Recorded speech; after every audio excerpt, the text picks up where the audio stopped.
Hi guys, how's it going today? I wanted to start back with my manga reading logs or my wrap-ups for the end of the month.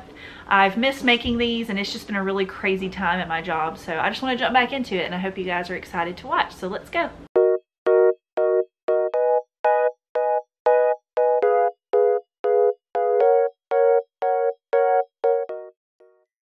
I started off by receiving a giveaway package from Instagram giveaway I won. So I have volumes 2 and 3 of Don't Toy With Me, Miss Nagatoro. This is a fun series. I'm actually really enjoying it. I've heard some people make some complaints about the main character and the things that she does and the way she treats our other main character, but personally I think it's very different and fun and I'm loving it so far. So I recommend it if you can handle a not super sweet romance so far. I think it's gonna turn a little sweeter. I just get that vibe. So it's a high school romance, but this girl pretty much just kind of bullies the guy and you can tell they like each other, but that's as much as I'm gonna give you. But it's cute. I like it a lot so far and I can't wait to pick up the next couple volumes. Next, I read volume 6 of Mao. This is by Rumiko Takahashi. It is their new series and I've heard mixed reviews on this one as well, but I am loving it. I think that with all of Rumiko Takahashi's works, everyone has their personal favorites, and so far this is becoming one of my top 3 favorites. I love that it's in a fantasy era of Taisho and it's magical, kind of like Inuyasha was, but also has some horror kind of spooky aspects to it. There's a little more violence in this one than there was in Inuyasha. I feel like this is more geared towards older teens is what it says. I really like it. I recommend it if you're into Inuyasha but maybe you wanted a little darker side to it. It's becoming one of my favorite series and this is up to date, current for me, so I'm gonna have to pre-order the next volume. So I'm really excited to continue and I highly recommend it if you have not tried it yet. I'm trying really hard not to spoil any of these for y'all because sometimes I get a little spoilery, so I'm trying. Next, I read volume 5 of Waiting for Spring. This is by Anashin. I'm finally starting to pick up this series again. I think I just got so many series ongoing that I was overwhelmed and not finishing some of my series. So I'm trying really hard, as I've mentioned in past videos, to complete my shelves and finish what I'm currently reading. It lists at least 80% of what I'm reading so that I can buy new series when I finish those. So this is one of the ones that I have not finished. It's only like 13 or 14 volumes, so there's no reason for me to not complete this. And it's just a cute romance between this girl and one of the members of a basketball team. She's friends with all the guys and there's obviously just some romantic tension between her and one of the players. It's very cute, very sweet, very innocent. I don't know exactly how it's going to end because I feel like 13 or 14 volumes is a long way to go with where we're at right now, but I do like it. I think that if you're into basketball, I'm not a sports manga reader, but I can handle the amount of sports that's in this. But if you like romance, you like shoujo, you like basketball, I recommend giving this one a shot. It's pretty cute. Next, I have an adult rated manga. You're not allowed to judge me. I don't read a lot of them, but I don't judge you for if you do. Fire Its Fingertips, volume 4. I pre-order every single volume of this as soon as it's announced, and I love them all. But this one left me a little disappointed. This is the only one I have not rated 5 stars so far. And I want to tell you why without spoiling it. These are spicy. They're supposed to be, I think, geared towards women my age who want a romance story but also sexy time. This has sexy time, but this particular volume, they censored a lot of it, heavily censored, and it's almost not even worth it. The first 3 were perfect. I didn't see any censoring. It was all out. Everybody's stuff is everywhere. It's just a big old mess of adult stuff, and it also has some story, so it's really fun to read if you're into both of those things. This volume though, there was like big white blurs on some of the stuff. It was almost like they just erased it with their pen tool on the computer while they were making it last minute. And it's still rated mature and has the parental advisory little thing on the bottom here. So I'm not sure what is going on with the publisher here, but I'm very, very disappointed in Ghost Ship. 7 Seas, both of you. if you're gonna put mature explicit content on this cover and wrap it in plastic when I get it from the store or online, you need to leave that content in there, because that's what I've grown to expect when I've bought the first 3 other volumes of this series. It's not the fact that, oh, it's been that way since the beginning. If it had been that way from the beginning, I would not expect anything different, and that would be fine. That's what I'd come to expect and what I'd purchased. But the fact that I have been buying this series from the beginning and every volume has been very consistent, and then all of a sudden this one's not, I'm just disappointed. I'll probably give it one more volume to see if they continue the heavy censoring, and if they do, I might drop it, because I really, really like this, but I do have a reason for reading it, and one of those reasons is because it's got sexy stuff in it. That's just plain and simple. That's how it is. I'm adult enough to admit that. I'm trash. But it's a really good series other than that. It's got some non-con issues for some folks. If you are okay with reading a little bit of that and you feel comfortable reading that, no judgment, then pick it up.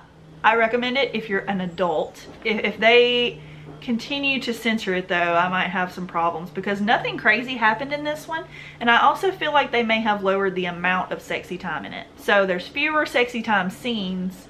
They're censoring those sexy time scenes, and some of the characters, the way they acted didn't make sense in this volume as much. It's almost like they switched writers, but I don't know. Either way, I'm still iffy on this one, but I recommend the first 3 at least. Next, I have volume 12 of the Viz Big editions of Inuyasha by Rumiko Takahashi. I'm a big Takahashi fan, if you can't tell. And I'm finally continuing on with this series as well. I hesitate to buy these because they're 20 bucks. But you get 3 volumes in them, so it smells really good. So it's worth the money. I have not gotten this far in the series until I read this volume. I cannot believe that I had never finished Inuyasha when I was growing up watching it.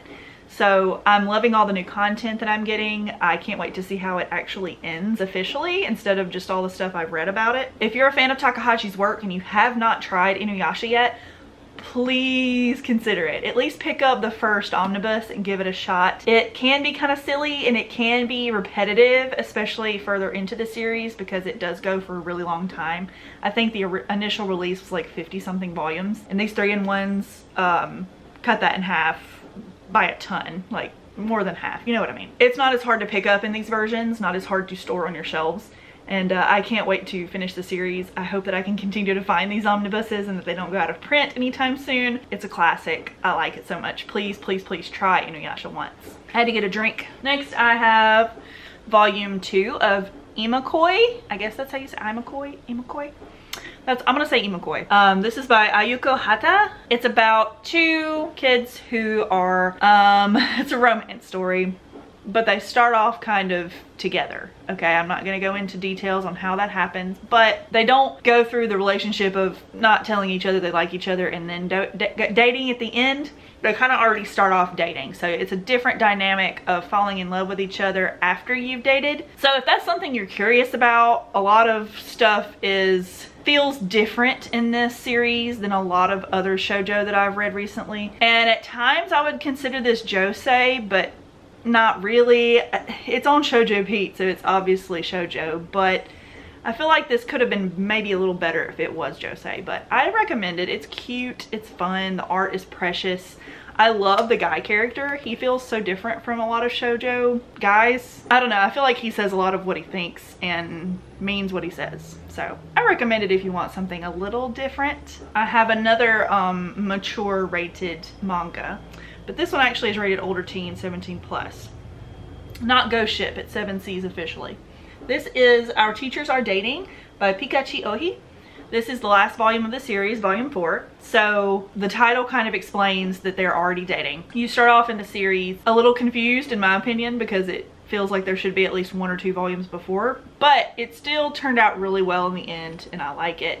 I like how things turned out for these characters and getting to see how they love each other and the way that their co-workers react and how the students react to their relationship. And it just feels, it's one of the only LGBTQ plus series that I've ever read that doesn't have the toxicity portion of it in here.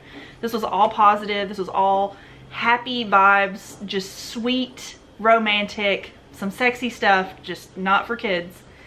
but a good, sweet, happy story with a happy ending and happy characters, and any problems they have with each other, they do finally discuss it and they work out their problems and they talk to each other. So it feels very healthy. And you don't see a lot of that in romance sometimes. So I recommend this if you just want something that is a good, feel-good LGBTQ story. It's so sweet, and it's only 4 volumes. Not too much of a commitment, and you can probably find them used if you don't want to pay the $12.99 price tag, but I highly recommend it either way. Next, I have a volume 1 of a series that I probably should not have started. Just being honest, because some of the volumes are super expensive and hard to find, and I don't think they're out of print. I think they're just out of stock, but people are reselling them for boo-koodles of money. Ridiculous. It is volume 1 of Kamisama Kiss. This is by Julieta Suzuki, and I have been told by friends who only watch anime that I need to watch this series, and I kind of wanted to read it instead just because I think that I might like it more. I like shoujo a lot, but sometimes I prefer to read it because I feel like it's better translated, if that makes any sense. Like, I just understand the emotion that's being held that way. I liked it a lot. I think this has a lot of potential. I know it's a very long series, but if I can somehow find the rest of these volumes, if you know anywhere used that I can get them that's affordable, I would love to continue it as soon as possible. But I did find volume 1 in stores, so I think they are getting reprinted, so don't freak out and pay overpriced numbers until they're out of print. It's super cute. I can't wait to continue. It's just about a girl who has to become like the manager type person over this shrine, and that makes her have certain authority, and she gets certain powers. I think they're not quite into that part yet, and there's this guardian of the shrine who she has to make some kind of friendship or alliance or relationship with to run the shrine. Like, she is obligated to do this now, and they have a couple of little character friends. You can't really see them, they're not on the cover, that help out at the shrine. So it's like they have to work together, form some kind of relationship. So I think that's where the tension and the good and the bad and the sweet stuff is gonna happen later. But I like it so far. I think it's got a lot of potential, and I like the art. It's cute. Next, I have another series that I'm almost completed. I have one more omnibus, and that is Elfin Lied. This is volume 3 of the 3-in-1s. Pretty sure it's 3. I talked about this in my haul, but I'll tell you a short and sweet, non-spoilery version of that. I don't recommend this series to anyone unless you were already a fan of the anime and you want to know how it ends, because the anime obviously does not complete the series. It's only 13 episodes long. This goes into a lot more detail about the characters. There's extra characters in here that are not in the anime. There's characters who you get to learn a lot more of their backstory and why they are the way that they are and where they came from and the things that they are capable of doing, if that makes sense. This series has cousin cest vibes, like, so you kind of have to just ignore that if you want to enjoy the actual plot of this story, because to me that is like just not even important. It's not really a romance story, but it has some parts of it, they try to put that in there, and I don't think it works. I think if they just stuck to the Diclonius, which is these evolved forms of people who have little horns that look like cat ears. It's really cute. There's not one on the cover, so I can't show you. But they just evolved, and they are very, very dangerous. They can kill people by just mass murder tons of people without even touching them. So it's very scary. People, you know, lock them up and do tests. So that's the overall plot, is you trying to learn why they're doing this, why these creatures are so dangerous. Is humanity the #1 species, or are the Diclonius supposed to be the #1 species? Just similar to Parasite in that, trying to figure out what's going on, why they're here. Is this the world trying to fix itself, or is it just some crazy evolution that we can't explain? I like the plot and I want to know how it ends, and I'm almost done, and I'm glad to have this in my collection because it does hold a lot of nostalgia in me. But if you look at the inner the inner what happens in this particular volume, it was so bad. There is every trigger warning you can think of under the sun is in this volume by itself, not to mention the other two, but just this one. If you are strong-willed, strong-minded, don't have any triggers and you are very curious, check it out. It's interesting. I like it. But I don't recommend it necessarily. But yeah, that's what I read. And finally, I have started reading Black Torch. I have volumes 1 through 3 that I read in July. This is a series that is only 5 volumes long. This is volume 1 and 2 and 3. It's a Shonen Jump series that did not go very far. Like I said, 5 volumes. And just from reading these 3 volumes, you can definitely tell the author probably intended this to last longer. It does not feel like it should have been a 5-volume series because of the spacing and the pacing of it. I think they could have done with at least 12 to tell the story they're trying to tell, if not 50 volumes. Because I have already read volume 4 at this point and I understand what they're leading to. And I'm thinking, how can you do this in 1 more volume? There's no way. There's absolutely no way this was intended to be 5 volumes. Which is really sad because I like the story a lot. I think that this is a fun story that feels like a combination of Kaiju number 8, Bleach, maybe a little bit of Ajin or Parasite thrown in there, but not that scary.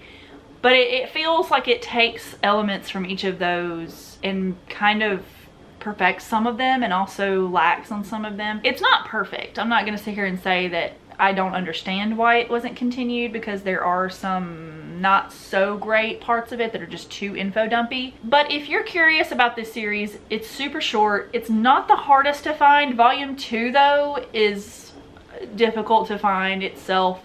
I've seen some people pay $150 for that volume, and that is absolutely unacceptable. Like, I did not pay that. I found the first 3 I found volumes 2 through 5 for like $28 on Mercari. Had it saved, searched, and I got the notification. I purchased them immediately, and then I ordered volume 1 from someone else used. So I did not pay full price for any of these, and I refuse to allow you guys to pay the ridiculous scalper prices on volume 2 because it's not a spectacular volume. They're all okay. Just realistically, I want you to have your expectations there. It's good. It's just not... It's not as good as like Bleach. I don't know if it's as good as Kaiju number 8 because I've only read volume 1 of that, but it did give me that feeling. So I like it and I recommend it if you can find them affordably and you're curious about this author, because I've never heard of them before.